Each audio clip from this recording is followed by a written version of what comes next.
Hey everyone, Laura with Pampered Chef here. Did you ever dread Salisbury steak? Like when you were in school? Like you saw on the menu and you're like, oh my word.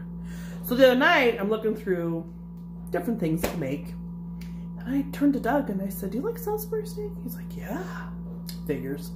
So I decided, I've never made it, and so I decided let's give it a try.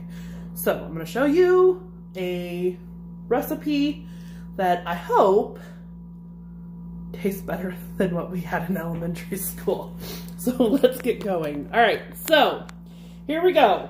The first thing is we just take our mixing bowl and we're gonna add in our seasoning. So we're gonna add in garlic and we're pressing it, okay? So add our pressed garlic. Now yesterday, I showed you how to use whole cloves because it was a different kind of garlic, or you get a different flavor. And so today we're pressing it. So pressing those oils give us a stronger garlic flavor, okay? So we have about 4, 5, 6 cloves in there, okay? Whatever you want to do. And then the recipe called for sandwich bread. Well, I didn't have just plain white sandwich bread, so I'm using panko breadcrumbs. About, not quite a full cup, okay? So I'm gonna use those. And then we want to use parsley. Now I don't have fresh parsley, so dried parsley. 1 teaspoon is equal to 1 tablespoon of fresh. So if the fresh calls for a 1/4 cup, then we don't want to use a full 1/4 cup of this. Okay, we only want to use a fraction of it. So I'm going to use a tablespoon since we are actually, I have extra meat that I'm putting in besides just what the recipe calls for, okay? Now we're going to add in some eggs. This is our binder, so this is really important that you add in your eggs, okay? And then we're going to add in, it says onion soup mix. Well, Pampered Chef came out with French onion dip. So I'm going to add in this. It smells so good. This makes really good dip too, okay? So we're gonna add that in. And then we're gonna add in our tomato paste. So right here, if you've never used our can opener, it's a horizontal.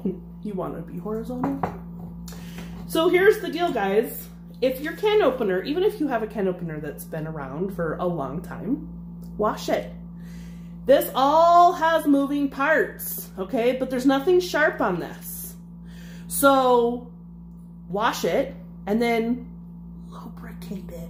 All moving parts require lubrication, okay? So get some veggie oil, olive oil, whatever kind of oil you got up in the cupboard, and lubricate all those moving parts. They need it, okay? All right. So now we're gonna use some tomato paste, and it says we're just going to need about a tablespoon.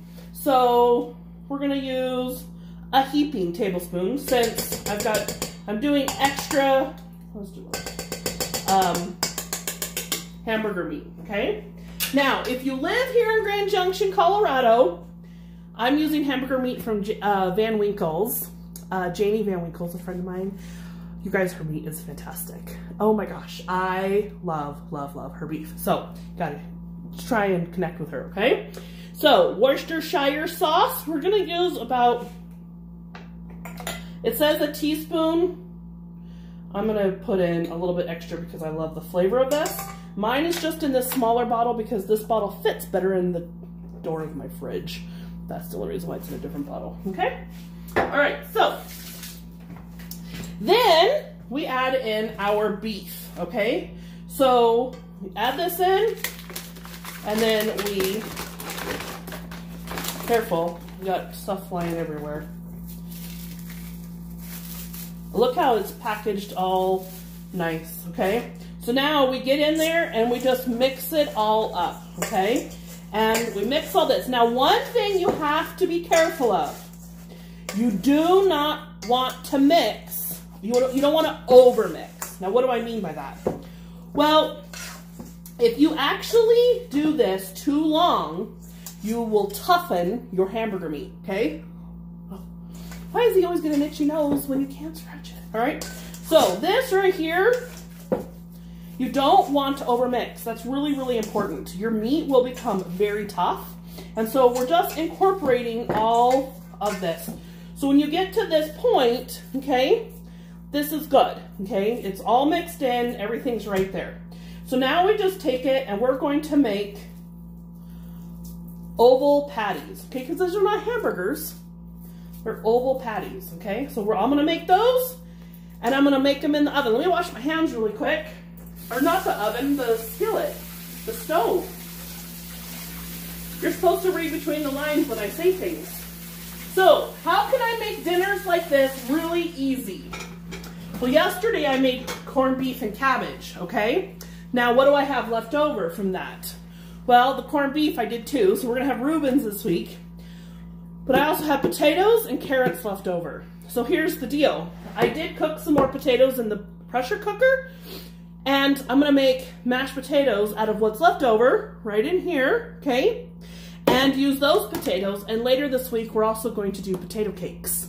So cook once, repurpose the food, make it easy for you. Make it easy on yourself and get your kids involved. I swear to you, kids have got to learn how to cook too. At least do the dishes. Have a good night.